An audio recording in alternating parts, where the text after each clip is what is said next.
Tuhan, setiap tahun kita merayakan Natal. Keadaan yang boleh dikatakan memprihatinkan.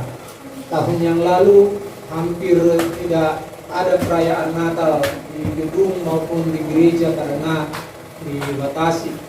Pada tahun ini mulai diperbolehkan, tapi bukan berarti bahwa sudah kita diberikan kebebasan, karena ada bayang-bayang lagi katanya ada varian Omikron lagi yang bikin orang takut lagi kan begitu.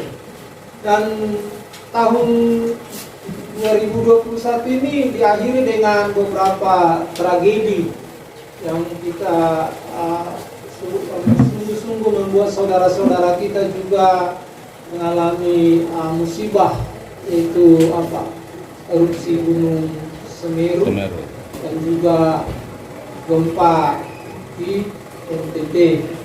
Nah, yang cukup tentunya membawa beberapa kerusakan yang cukup parah. Dan setelah itu banyak lagi prediksi-prediksi yang cukup membuat kita ini was-was, karena katanya tahun 2022 ini akan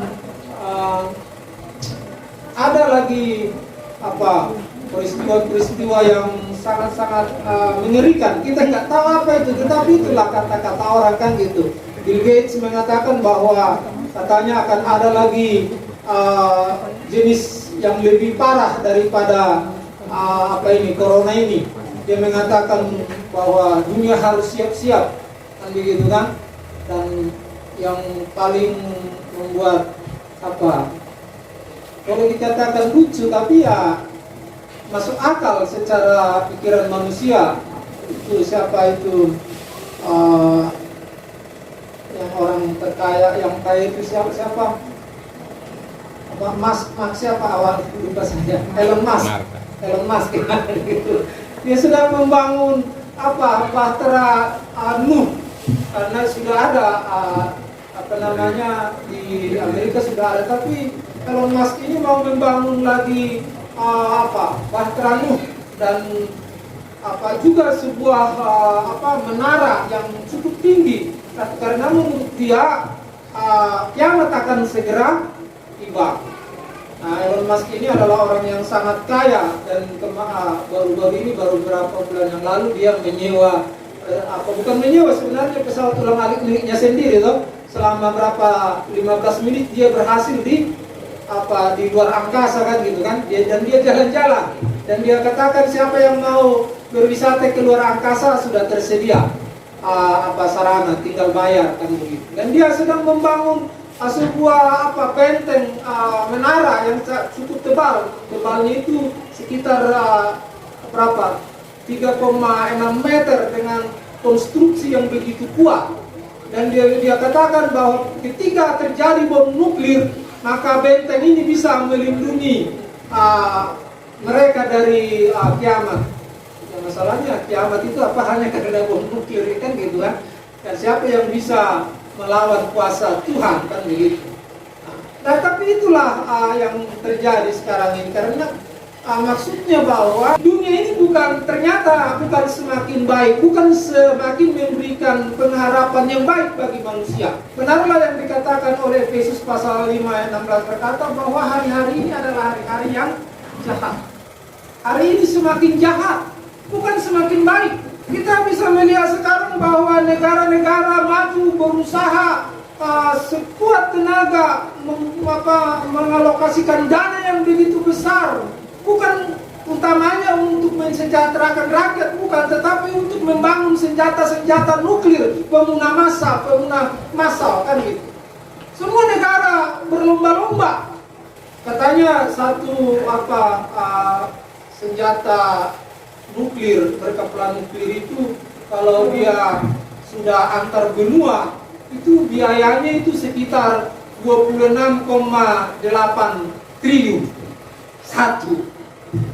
Nah, itu kan setiap negara mempunyai berapa, dan lain lagi yang hanya untuk latihan-latihan berapa banyak dana yang dihambur-hamburkan hanya untuk membinasakan, memusnahkan kan begitu. Tetapi kita berharap manusia ini boleh menikmati ketenangan, damai sejahtera dan sukacita. Dan pada malam ini kan kita bersama-sama merayakan Natal. Perayaan Natal itu identik dengan sukacita. Natal berarti berita sukacita. Ketika orang berkata mengucapkan selamat Natal, itu sebenarnya bermakna mari kita bersukacita. Tidak ada orang mengatakan selamat Natal sambil menangis, kan nggak ada tuh? Ada nggak? Tidak ada orang juga mengucapkan selamat Natal sambil marah-marah. Selamat Natal, ada nggak? Justru yang sebaliknya, kita bilang selamat Natal, dia marah-marah, kan gitu kan? Kan ada, oke, selamat Natal, orang malah marah-marah kalau kita bilang selamat Natal. Dikasih oleh Tuhan, memang Natal itu selalu dinantikan. Minggu yang lalu saya menyampaikan firman Tuhan di tempat ini dengan tema Natal selalu di hati. Natal selalu di hati. Saat ini saya akan menyampaikan firman Tuhan dengan tema selamat menikmati sukacita Natal. Selamat menikmati sukacita Natal. Kenapa kata selamat? Karena itu ucapan, karena itu pengharapan, karena itu suasana yang kita inginkan. Ada suasana damai. Selamat itu kan berarti damai, sukacita, damai sejahtera, tenang, kan begitu kan? Jadi selamat menikmati sukacita Natal berarti mari kita menikmati sukacita Natal itu dengan segala kesederhanaan, dengan segala keterbatasan, dengan segala kesibukan. Mari kita menikmati sukacita Natal. Bagaimana kita bisa benar-benar menikmati sukacita Natal itu? Karena sebenarnya belum tentu orang yang merayakan Natal menikmati sukacita Natal. Banyak orang merayakan Natal jadi beban. Tidak sedikit orang hanya untuk merayakan Natal supaya keren begini, ngutang sana, ngutang sini, kan begitu kan. Kalau tidak ada baju Natal merasa sedih. Kalau tidak ada yang akan disajikan nanti di rumah, merasa sedih. Bahkan ada yang melarikan diri, kan begitu kan, melarikan diri. Kami itu seringkali tidak membuka, tidak open house, karena tahu kenapa, karena setiap Natal kunci rumah hilang. Ini bercanda saja. Nah, kita selalu disibukkan dengan open house. Nah, kadang-kadang apakah ini benar kita masih bisa merasakan sukacita atau sudah menjadi beban, kan begitu kan? Tapi mari kita menikmati sukacita Natal. Kita akan sama-sama merenungkan bagian firman Tuhan dari Nats yang setiap Natal saya yakin dikhotbahkan, dari Matius pasal yang kedua, ayat yang pertama sampai ayat yang ke-15. Matius pasal yang kedua ayat yang pertama sampai ayat yang ke-12. Orang-orang Majus dari timur. Matius pasal yang kedua ayat yang pertama sampai ayat yang kedua. Sudah? Kalau sudah, saya akan bacakan untuk kita semua. Kita ikuti dengan seksama sehingga kita bisa mengambil makna dari firman Tuhan. Orang-orang Majus dari timur. Sesudah Yesus dilahirkan di Bethlehem di tanah Yudea pada zaman Raja Herodes, datanglah orang-orang Majus dari timur ke Yerusalem dan bertanya-tanya, di manakah dia, raja orang Yahudi yang baru dilahirkan itu? Kami telah melihat bintangnya di timur dan kami datang untuk menyembah dia. Ketika Raja Herodes mendengar hal itu, terkejutlah ia beserta seluruh Yerusalem. Maka dikumpulkannya semua imam kepala dan ahli Taurat bangsa Yahudi. Lalu dimintanya keterangan dari mereka, di mana Mesias akan dilahirkan. Mereka berkata kepadanya, di Bethlehem di tanah Yudea, karena demikianlah ada tertulis dalam kitab Nabi. Dan engkau Bethlehem tanah Yudea, engkau sekali-kali bukanlah yang terkecil di antara mereka yang memerintah Yehuda, karena dari padamulah akan bangkit seorang pemimpin yang akan menggembalakan umat Israel. Lalu dengan diam-diam Herodes memanggil orang Majus itu dan dengan teliti bertanya kepada mereka, bila manakah bintang itu nampak? Kemudian ia menyuruh mereka ke Bethlehem, katanya, pergilah dan selidikilah dengan seksama hal-hal mengenai anak itu. Dan segera sesudah kamu menemukan dia, kabarkanlah kepadaku supaya aku pun datang menyembah Dia. Setelah mendengar kata-kata raja itu, berangkatlah mereka, dan lihatlah bintang yang mereka lihat di timur itu mendahului mereka hingga tiba dan berhenti di atas tempat di mana anak itu berada. Ketika mereka melihat bintang itu, sangat bersukacitalah mereka. Maka masuklah mereka ke dalam rumah itu dan melihat anak itu bersama Maria, ibunya, lalu sujud menyembah Dia. Mereka pun membuka tempat harta bendanya dan mempersembahkan persembahan kepadanya, yaitu emas, kemenyan, dan mur. Dan karena diperingatkan dalam mimpi supaya jangan kembali kepada Herodes, maka pulanglah mereka ke negerinya melalui jalan lain. Yang berbahagia adalah orang yang merenungkan firman Tuhan dan melakukannya dalam kehidupannya setiap hari. Bapak Ibu Saudara yang dikasih oleh Tuhan Yesus Kristus, bagian firman Tuhan itu tentu sudah sering kita dengar. Di sini sebenarnya yang paling pokok atau tokoh utama yang diceritakan itu adalah orang Majus. Sesuai dengan judul perikopnya, orang Majus. Diceritakan ada orang Majus dari timur melihat bintang. Dan menurut penglihatan mereka, bintang itu bukan bintang yang biasa, tetapi bintang yang luar biasa, yang penuh makna. Dan menurut pengamatan mereka, bintang itu adalah sebuah tanda akan kelahiran seseorang yang luar biasa. Mereka mungkin belum tahu siapa, kan begitu. Karena mereka itu dari timur, Majus. Kalau dalam bahasa Latin disebut magos. Magos itu adalah orang-orang yang berilmu, orang bijaksana, orang-orang yang bijak. Magos ini yang sebenarnya menjadi kata magician. Nah, kalau sekarang kan magician itu agak bermakna negatif kan gitu kan. Padahal sebenarnya awalnya kata magician itu adalah kemampuan untuk mempelajari hal-hal yang supranatural. Hal-hal yang supranatural dan kemampuan mengaplikasikannya di dalam kehidupan sehari-hari. Makanya orang-orang magician pada saat itu adalah orang-orang dari kelompok astronom. Mereka adalah ahli-ahli perbintangan, bukan orang-orang sembarangan. Jadi orang magician itu adalah orang-orang yang mampu melihat fenomena-fenomena alam dengan makna-makna rohaninya, makna-makna supranaturalnya. Jadi orang-orang Majus ini maksudnya adalah orang-orang pintar, orang-orang berilmu, orang-orang pintar dari timur. Dari manakah timur itu? Orang belum Alkitab tidak mencatat, tetapi dari persembahan yang mereka bawa. Karena tradisi yang mempersembahkan emas, mur, dan kemenyan itu biasanya adalah dari Persia. Karena di Persia itu waktu itu sangat mahal yang disebut dengan kemenyan. Karena Persia itu adalah pusat pengobatan, pusat ilmu pengobatan pada saat itu, dan pusat ilmu astronomi itu di Persia. Persia itu sekarang sudah menjadi apa? Iran. Nah, sekarang Persia sudah berubah menjadi Iran. Jadi boleh dikatakan bahwa orang-orang Majus ini asalnya adalah dari Persia, dari Iran sekarang ini. Mereka melihat bintang.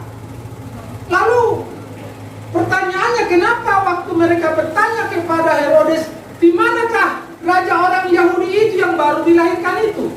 Bagaimana mereka bisa tahu bahwa itu adalah raja orang Yahudi?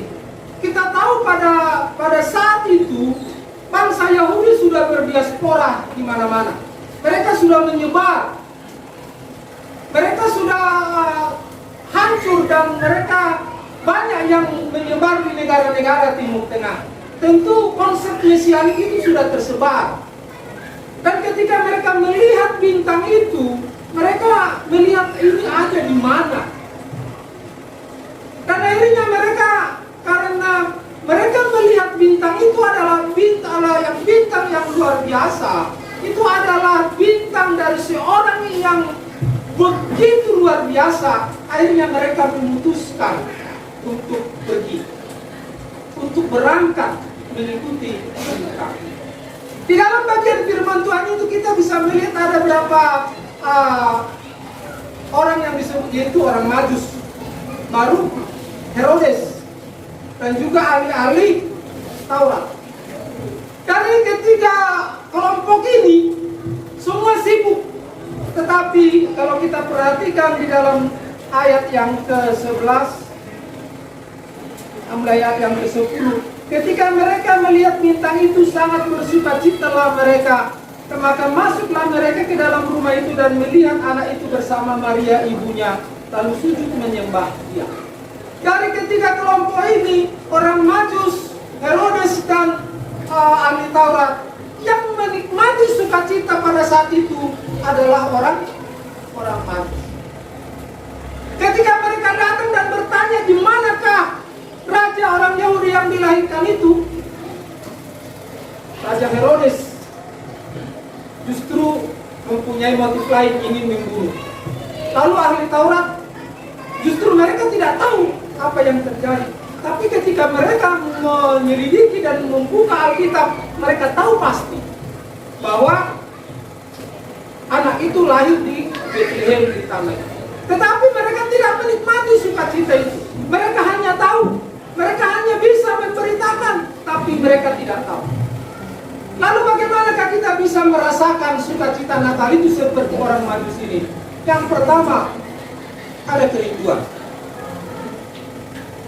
Kita bahkan di dalam setiap perayaan Natal ini kita ada kerinduan untuk datang kepada Tuhan.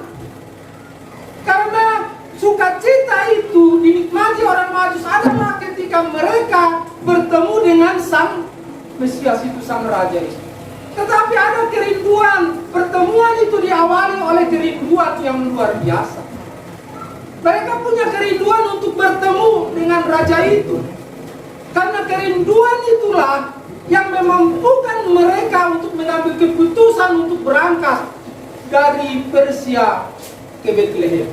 Saudara, jauhnya Persia ke Bethlehem itu, Iran ke Bethlehem itu sekitar 2.245 km. Coba lihat di Google. Kalau sekarang kan ada Mbah Google yang bisa ditanya tentang segala macam. Itu sekitar 2.241 km. Dan kalau ditempuh dengan berjalan kaki, kira-kira berapa lama ya? Kalau misalnya jalannya bagus sih, seperti konteks sekarang ini, katanya hanya sekitar berapa? 444 hari. Tapi kalau jangan kita bayangkan jalan sekarang dengan jalan yang mungkin mereka masih merintis jalan. Mungkin mereka masih harus berusaha mencari jalan. Hanya mereka melihat bintang itu. Mungkin hanya mereka menggunakan prinsip jurusan 3 angka. Oh, jurusan 3 angka. Kalau matematika dulu jurusan 3 angka, pokoknya di mana jurusan utara dan selatan kita mengikuti begitu saja, lihat bayangan matahari. Mungkin mereka hanya begitu saja. Dan mereka berusaha untuk mengatasi segala medan. Bukan hal yang mudah tentunya pada saat itu. Berapa orang mereka? Saya yakin banyak. Karena apa? Karena mereka melakukan perjalanan yang sangat jauh dan membawa persembahan yang mahal, kan begitu kan? Pada saat itu perampok adalah hal yang biasa. Jadi mereka tentu dengan rombongan yang banyak. Mereka mungkin naik kereta api atau naik bis Damri atau bis yang AC, tak mungkin kan gitu. Kendaraan yang paling mutakhir pada saat itu hanyalah onta. Hanya onta, dan mereka berjalan terus menyusuri panasnya padang gurun siang hari dan dinginnya pada malam hari. Dan mereka berjalan dan mereka terus mengikuti bintang itu. Berapa lama? 1 minggu, 2 minggu, 3 bulan.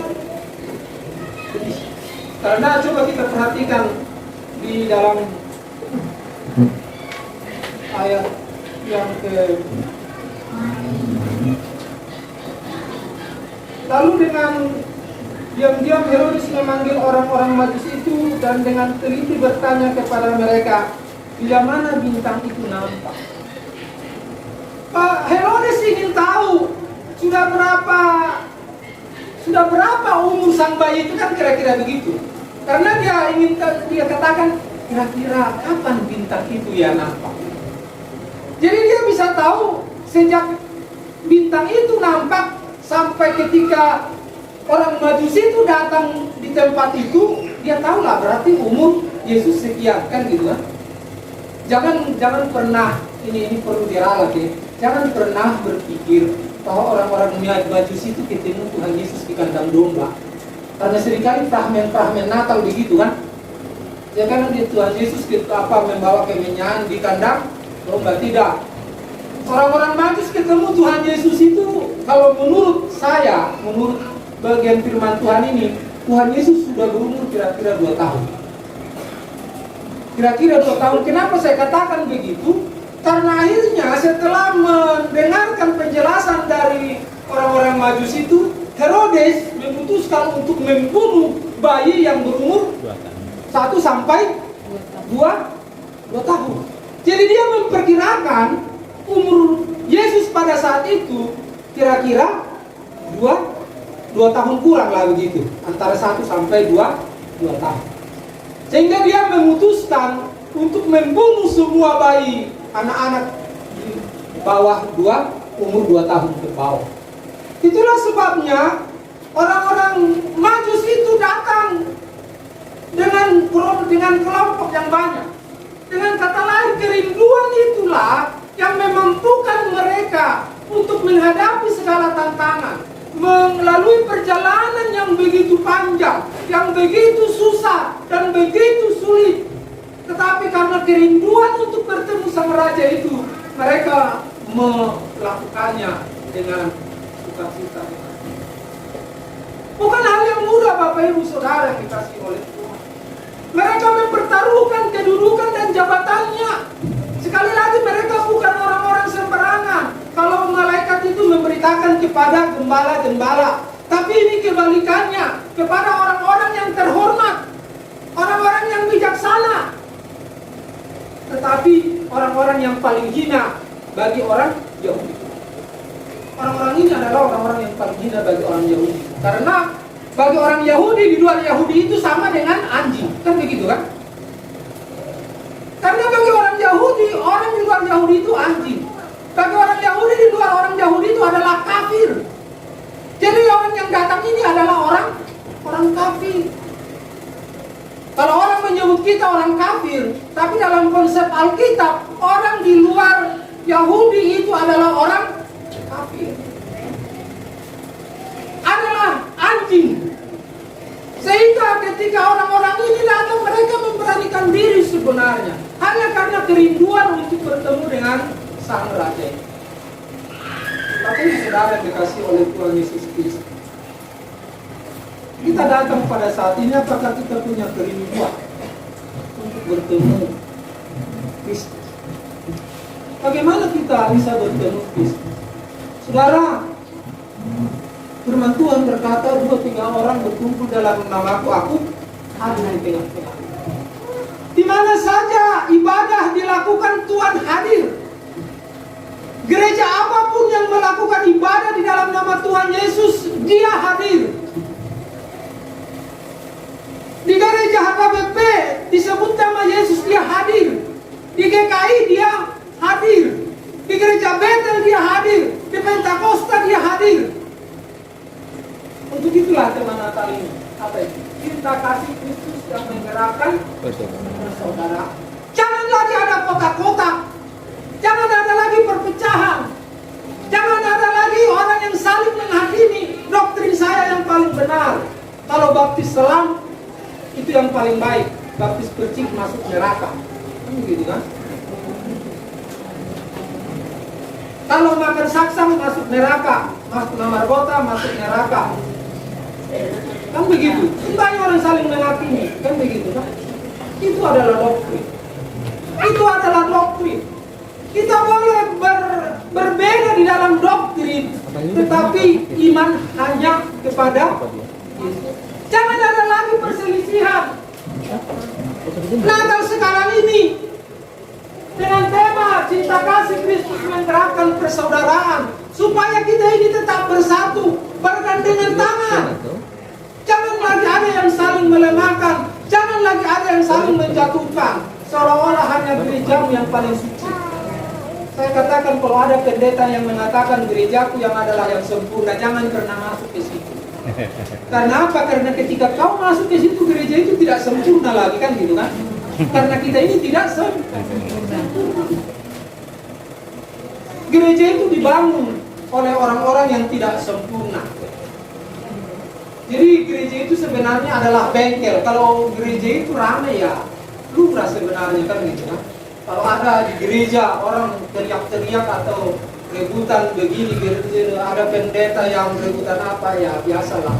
Karena gereja itu adalah buatan manusia. Organisasi itu kan buatan manusia. Itu gereja lokal. Gereja lokal itu maksudnya gereja organisasi. Tapi kalau gereja universal itu adalah gereja yang kepalanya adalah Yesus sendiri. Itu tidak akan pernah bisa digoncangkan. Apapun yang terjadi itu tidak akan pernah. Jadi Bapak Ibu Saudara dikasih oleh Tuhan, adakah kerinduan kita untuk bertemu Tuhan pada saat ini? Untuk bisa kita datang seperti orang Majus untuk menyembah Dia. Karena sukacita Natal itu kita nikmati kalau ada kerinduan. Kalau hanya ibadah saja, kita pulang juga dari sini nanti ya juga ketemu orang apa di jalan sana. Mungkin kita jengkel juga kan gitu kan. Mungkin kita nanti sampai di rumah lewat gang ada orang-orang mabuk juga bikin jengkel, juga bisa hilang sukacita kan. Tapi kalau ada kerinduan, apapun yang terjadi, sukacita itu tetap. Itu yang pertama. Lalu yang kedua, di dalam ayat yang ke-7 tadi sampai ayat ke-8. Lalu dengan diam-diam Herodes memanggil orang Majus itu dan dengan teliti bertanya kepada mereka, bila mana orang itu, bila mana bintang itu nampak. Kemudian ia menyuruh mereka ke Betlehem, katanya, pergilah dan selidiki dengan seksama hal-hal mengenai anak itu, dan segera sesudah kamu menemukan dia, kabarkanlah kepadaku supaya aku pun datang menyembah dia. Yang pertama tadi adalah kerinduan.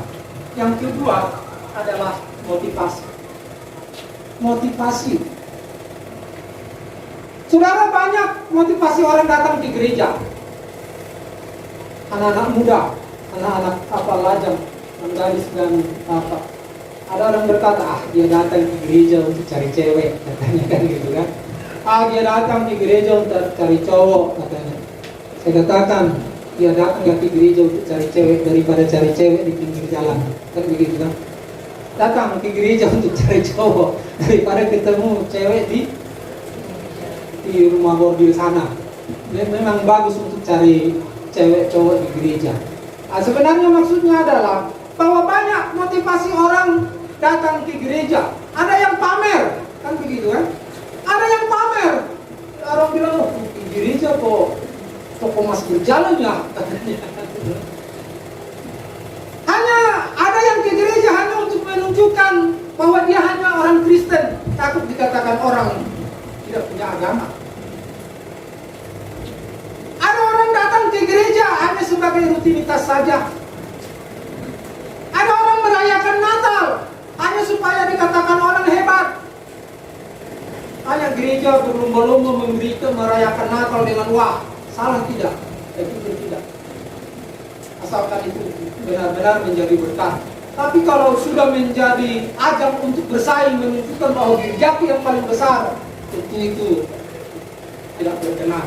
Kita tidak menghakimi karena kita tidak tahu apa motivasinya itu atau tidak, kan begitu kan? Tetapi yang jelas, bermacam-macam motivasi orang datang kepada Tuhan. Ada orang yang menjadi kaya. Ada orang bilang, berikan perpuluhan supaya apa usahamu mengakhiri. Perpuluhan itu bukan menyebut Tuhan. Perpuluhan itu adalah sebagai bukti bahwa kita diberkati oleh Tuhan, bukan menyebut Tuhan. Nah, ada orang datang kepada Tuhan supaya penyakitnya sembuh. Saya katakan jangan datang kepada Tuhan kalau hanya supaya sembuh. Datang ke dokter saja. Boleh datang, boleh minta doa supaya orang sakit itu sembuhnya boleh. Tapi kalau kita datang kepada Tuhan hanya untuk sembuh saja, nanti kecewa. Banyak hamba-hamba Tuhan juga berdoa untuk orang sakit tidak sembuh. Saya pernah doakan orang sakit bukan sembuh malah mati. Betul. Saya ini cerita waktu saya dulu pelayanan di Jogja ini, waktu masih semangat pelayanan. Pelayanan saya dulu di antara Gunung Kidul dan Gunung Kidul. Jadi saya pelayanan ke sana yang lumayan. Jadi pas saya weekend di sana, saya pelayanan, tidak lama ada seorang bapak, tolong berkata, kenapa saya sakit? Sudah berapa hari? 3 hari. Mana ini? Saya pergi juga. Dari sampai di rumah ke malam. Saya lihat anak itu sudah maaf dia muntaber, sudah kering. Saya pikir saya buka mata, saya udah nggak ada respon sama sekali. Saya pikir ini bagaimana secara manusia ini tidak akan tertolong. Lalu kita berdoa, Tuhan, kami berdoa supaya ini sembuh. Tapi saya di dalam hati mengatakan tidak akan. Lalu saya katakan begini, Tuhan jadilah kehendak-Mu karena kehendak-Mu lah yang. Tetapi saya melihat di wajah kedua orang tuanya sangat mengharapkan anak ini sembuh. Itu masalahnya. Bagaimana saya dalam hati mereka ini akan kecewa. Kalau saya berdoa sembuhnya anak, tapi nanti terjadi apa-apa anak ini kecewa. Lalu pulang saya dari sana. Tidak lama lagi sudah datang mereka. Inseto. Orang Jawa tahu kan, Inseto katanya sudah meninggal. Mati Tuhan berikan kekuatan. Sejak saat itu saya berpikir apakah saya berdoa untuk mematikan ya, bukan berdoa untuk menyehatkan tetapi mematikan. Maksud saya adalah doa selalu dijawab oleh Tuhan dan jawaban Tuhan adalah yang terbaik. Tapi jawaban Tuhan adalah ya dan tidak. Jawaban Tuhan itu adalah ya dan tidak. Jangan berpikir kalau dikatakan tidak bukan dijawab, kan begitu kan? Karena konsep kita ini orang Kristen ini kalau berdoa, kalau tidak dikabulkan katanya tidak dijawab, kan begitu kan? Dikabulkan itu dijawab. Tidak dikabulkan juga dijawab, kan begitu kan? Paham tidak ya? Contohlah 1 Korintus 12 mulai ayat yang ke-7 dikatakan di sana. Waktu itu Paulus berkata, sudah 7 kali aku berdoa supaya duri dalam daging ini dicabut dari padaku.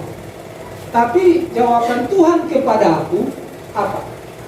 Cukuplah kasih karuniaku kepadamu, justru di dalam kelemahanlah kuasaku semakin sempurna. Itu jawaban. Dijawab tidak doanya? Dijawab kan? Dikabulkan tidak? Dikabulkan tidak? Tidak.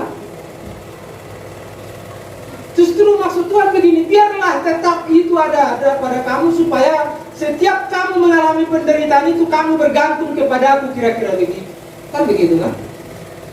Justru dalam kelemahanlah kuasa aku semakin sempurna. Jadi jangan kita berpikir kalau tidak dikabulkan, wah berarti Tuhan tidak jawab. Banyak doa saya tidak dikabulkan oleh Tuhan. Tetapi jawaban Tuhan itu adalah yang motivasi. Kita bisa menikmati sukacita Natal kalau motivasi kita benar. Kalau motivasi kita saat ini datang kepada Tuhan, supaya kita bisa menyembah Dia, menghadap Dia, beribadah kepada Dia, maka kita akan menikmati sukacita Natal. Ada kerinduan. Setiap kita datang kepada ibadah ada kerinduan untuk bertemu dengan Tuhan. Saudara, saya katakan, kehadiran Tuhan itu bisa dilihat tidak? Tidak bisa.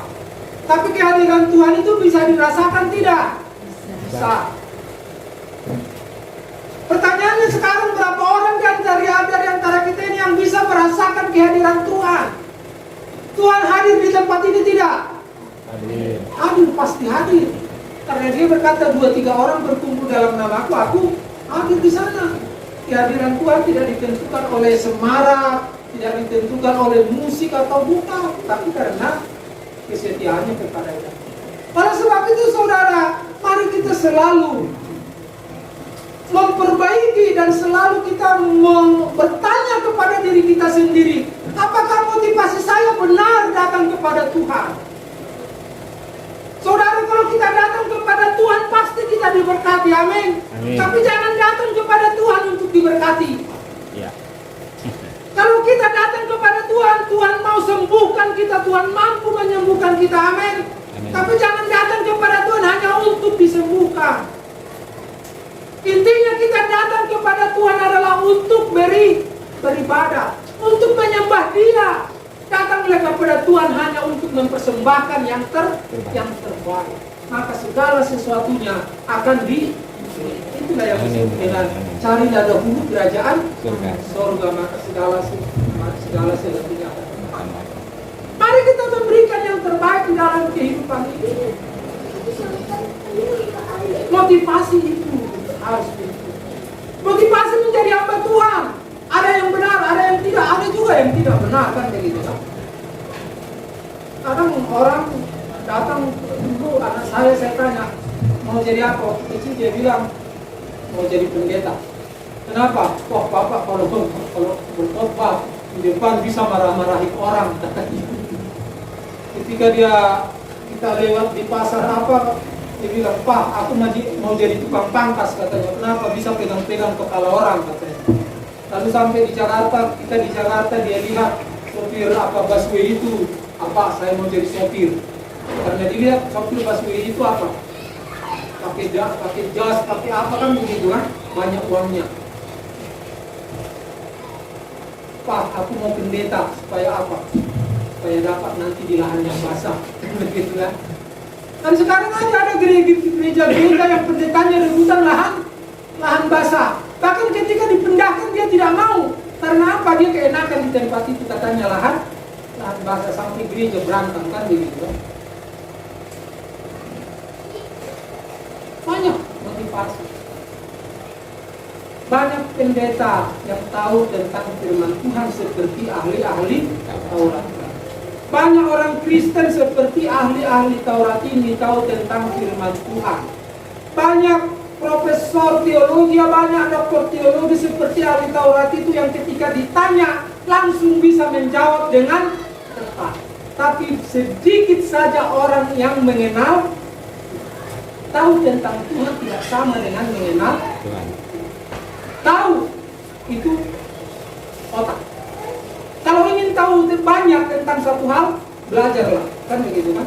Tetapi kalau untuk mengenal seseorang itu bukan untuk belajar, tetapi bergaul, bersahabat dengan dia. Hanya dekat Allah saja aku ada akrab. Jadi tidak semua pendeta, tidak semua orang Kristen itu mengenal Tuhan. Tahu ya, tapi mengenal belum. Banyak orang berkhotbah di mimbar ini tanpa kuasa. Berbicara tentang kuasa Tuhan tapi tidak mengalami kuasa. Berbicara tentang Roh Kudus tapi tidak mengalami pengurapan Roh. Jadi mari kita punya kerinduan dan juga punya motivasi. Lalu yang terakhir, panjang ini udah lapar kan? Coba kita perhatikan mulai ayat yang ke-9.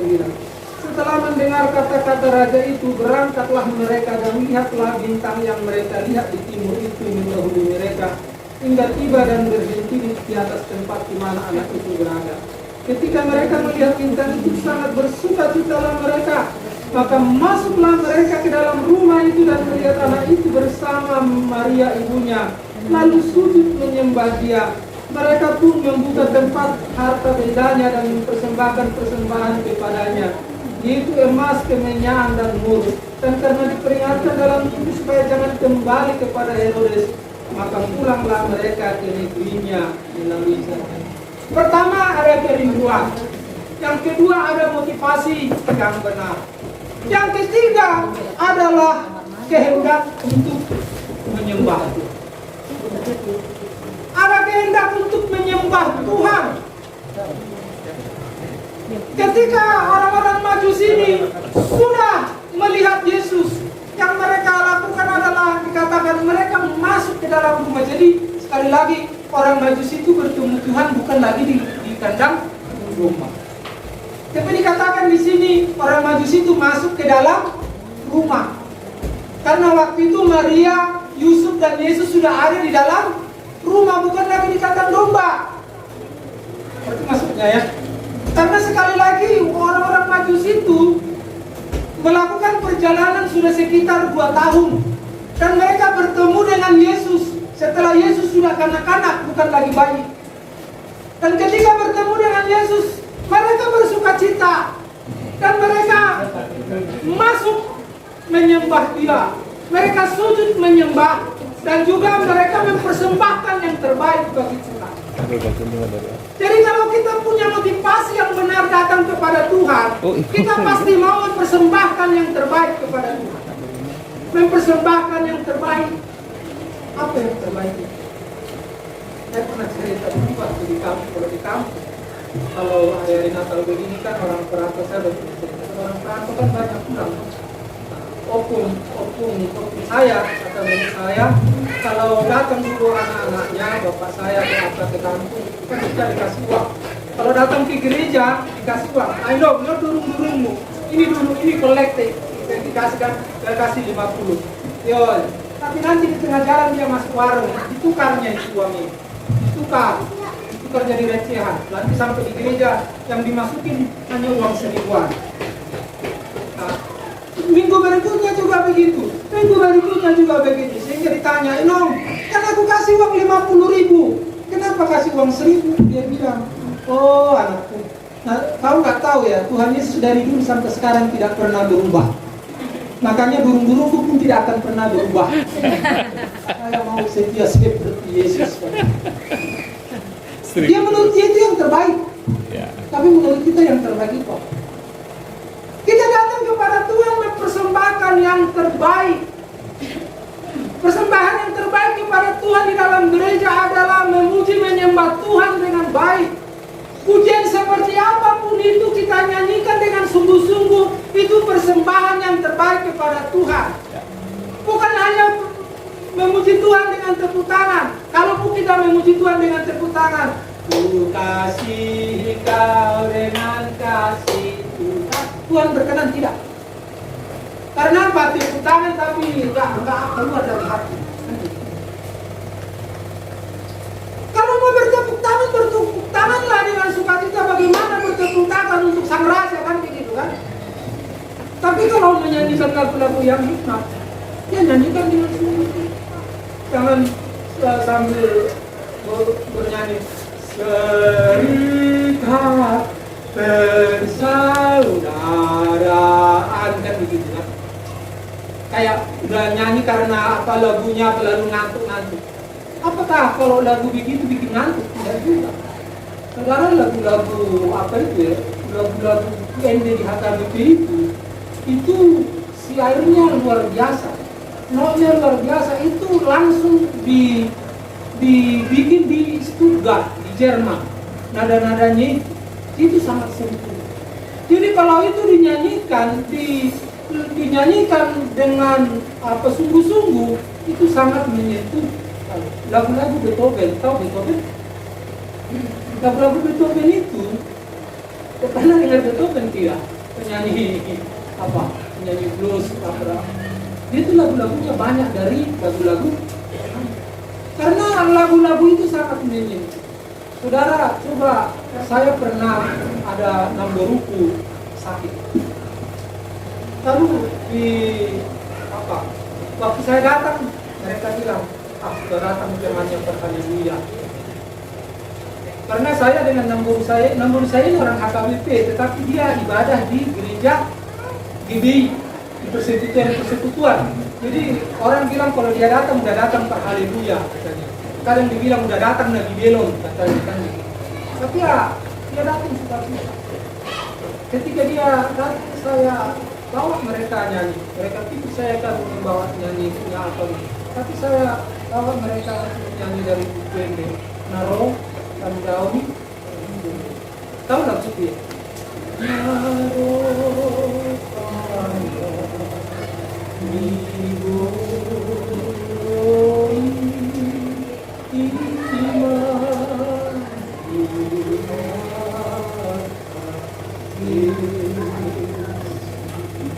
Saudara, nyanyikan lagu itu dan renungkan baik-baik. Kalau kau tidak menangis, berarti air matamu sudah cukup. Itu saya katakan.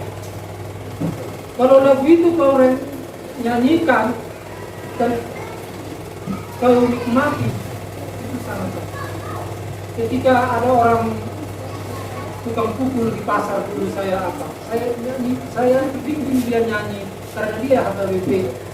Saya bimbing dia nyanyi satu lagu.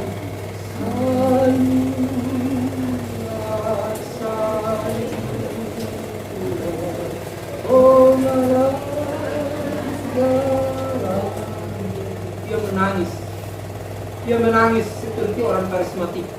Dia menjerit-jerit. Karena apa?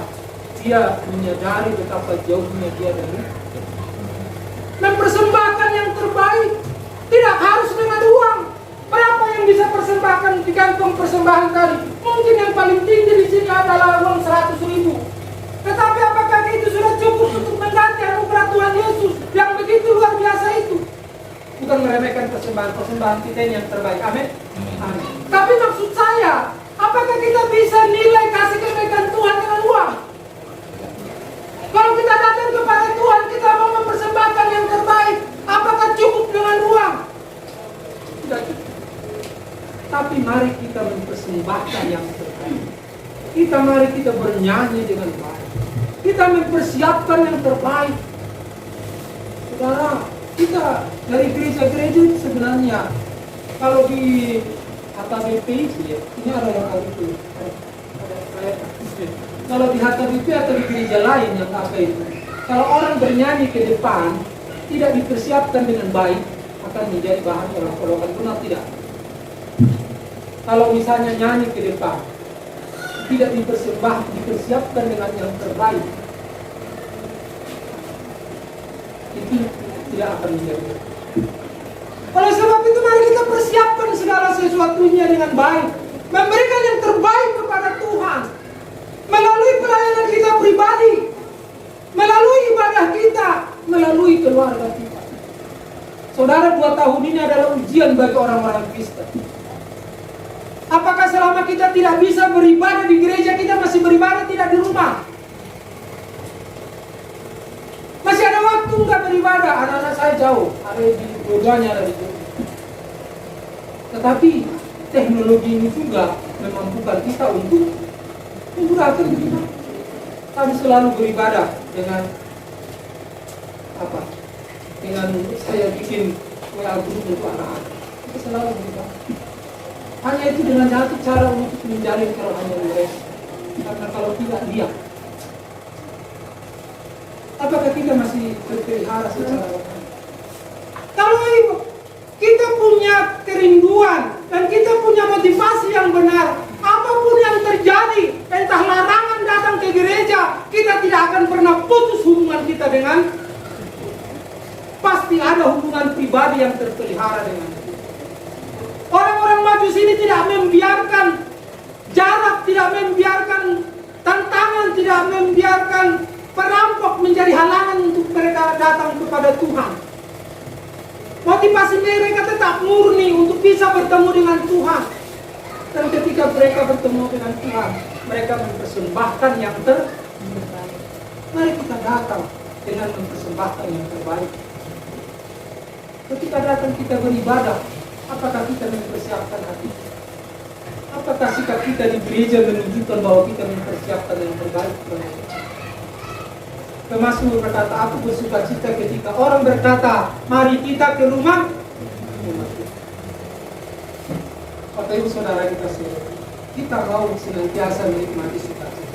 Bukan hanya pada saat Natal ini, tetapi sukacita di dalam kehidupan kita sehari-hari. Ketika masalah datang, ketika tantangan datang, kita tetap merasakan sukacita. Kita merasakan sukacita kalau kita selalu punya kerinduan untuk bertemu dengan. Kita akan tetap menikmati sukacita kalau kita mempunyai motivasi yang benar datang kepada kita. Kita akan tetap merasakan sukacita kalau kita mau mempersembahkan yang terbaik kepada. Selamat menikmati sukacita. Amin.